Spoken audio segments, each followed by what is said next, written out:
Assalamualaikum warahmatullahi wabarakatuh. Seorang budak cuba dibunuh berkali-kali oleh raja dan tenteranya tetapi gagal. Jom kita saksikan.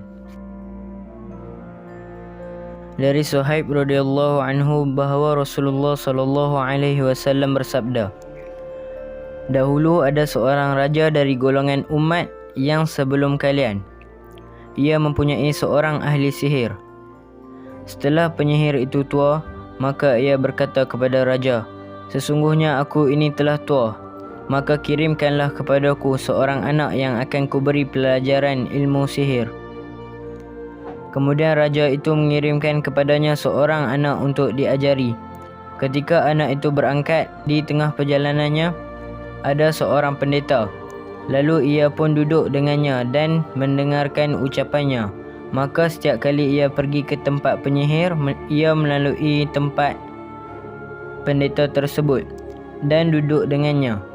Lalu ketika ia tiba di tempat penyihir, ia dipukul olehnya.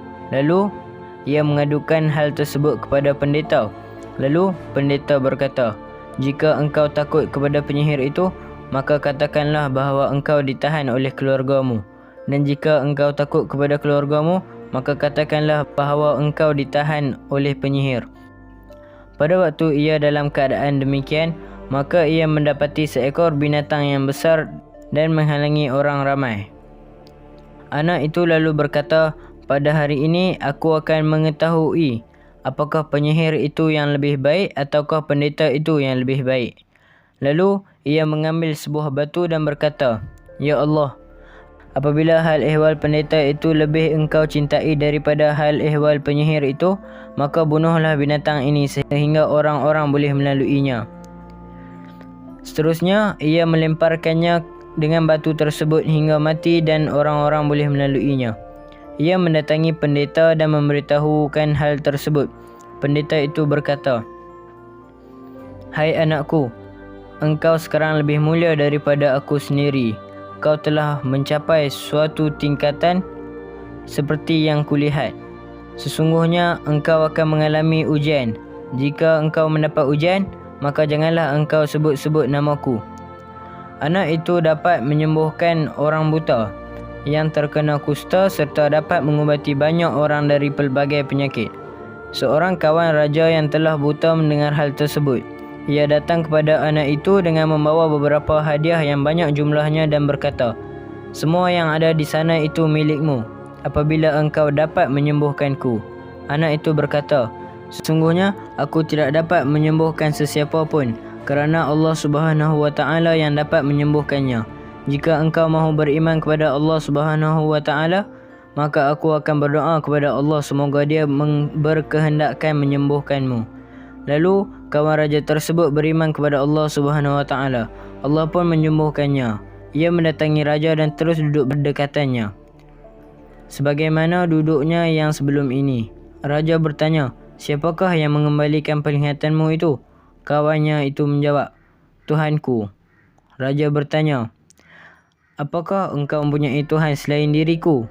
Ia menjawab, 'Tuhanku dan Tuhanmu adalah Allah.'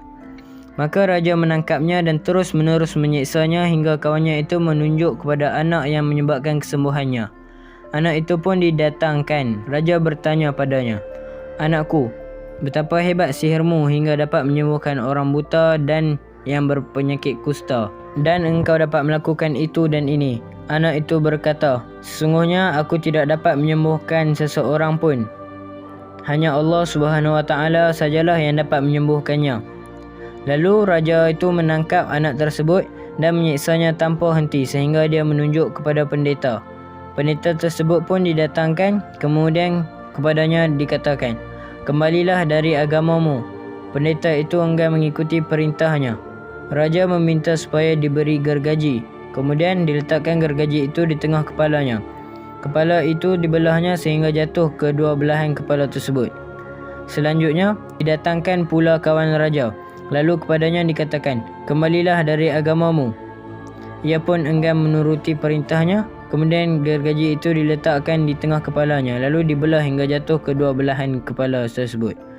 Kemudian anak itu didatangkan dan kepadanya dikatakan, 'Kembalilah dari agamamu.' Namun ia menolak perintahnya. Ia menyerahkan anak itu kepada sekelompok pengikutnya dan berkata, "Bawalah anak ini ke gunung itu. Jika kalian telah sampai di puncaknya, maka apabila anak ini kembali dari agamanya, maka lepaskan ia. Tetapi jika tidak, maka lemparkanlah ia dari atas gunung itu." Para pengikutnya itu membawanya naik ke gunung. Lalu anak itu berkata, "Ya Allah, lindungilah aku dari orang-orang ini dengan cara yang Engkau kehendaki." Kemudian gunung itu pun bergoncang dengan kuat hingga orang-orang itu jatuh dan mati. Lalu anak itu berjalan ke tempat raja. Raja berkata, "Apa yang dilakukan kawan-kawanmu?" Ia menjawab, "Allah SWT telah melepaskanku dari tindakan mereka."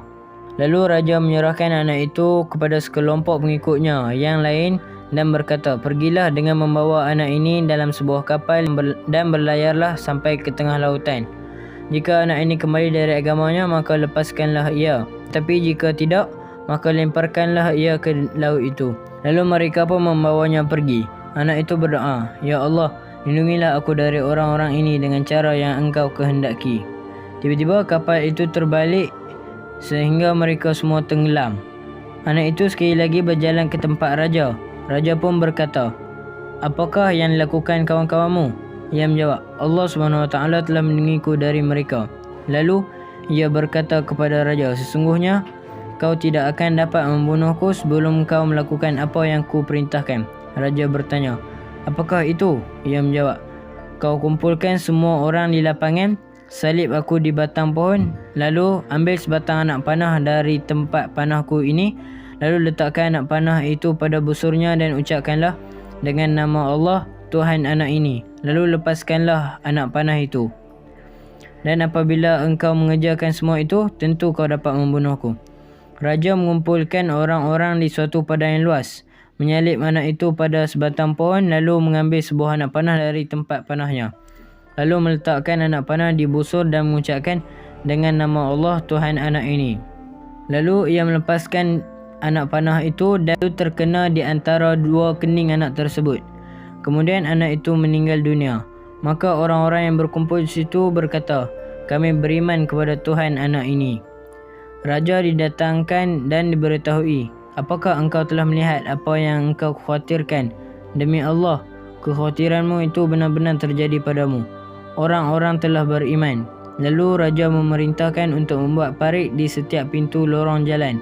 Lalu dibuatkanlah parit-parit dan dikobarkan api di dalamnya. Ia berkata, "Barang siapa tidak kembali dari agamanya, maka lemparkanlah ia ke dalam parit itu." Atau dikatakan, hendaklah ia melemparkan dirinya sendiri ke dalamnya. Orang-orang melakukan tindakan tersebut hingga ada seorang wanita yang datang dengan membawa bayinya. Wanita ini maju mundur untuk melemparkan diri ke parit tersebut. Maka bayinya itu berkata, "Hai ibunda, bersabarlah, kerana sesungguhnya engkau berada dalam kebenaran." Hadis riwayat Muslim. Hadis ini diriwayatkan oleh Imam Muslim dalam kitab Zuhud dan Kelembutan Hati, bab kisah Ashabul Ukhdud, penyihir, rahib dan anak kecil. Sekian, wassalamualaikum warahmatullahi wabarakatuh.